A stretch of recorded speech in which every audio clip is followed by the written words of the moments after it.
وجبت ايه ده احتياطي عشان اشوف الحاجات اللي مكسوره تقريبا الحاجات المكسوره مش نفس الرسمه بتاعت يا احمد اصبر اصبر يا حبيبي اقعد.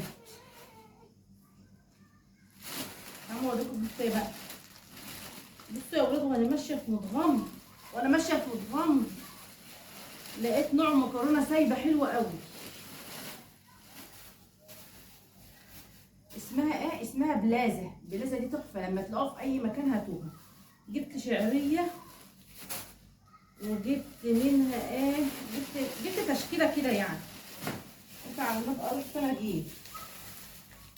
وجبت مكرونه كده اسمها ايه؟ اسمها إيه دي؟ معوجه، بيقولوا عليها معوجه. عارفينها يا ولاد؟ وجبت مكرونه سوسته. وجبت لسان عصفور حروف. بحب لسان عصفور ولسان عصفور عادي.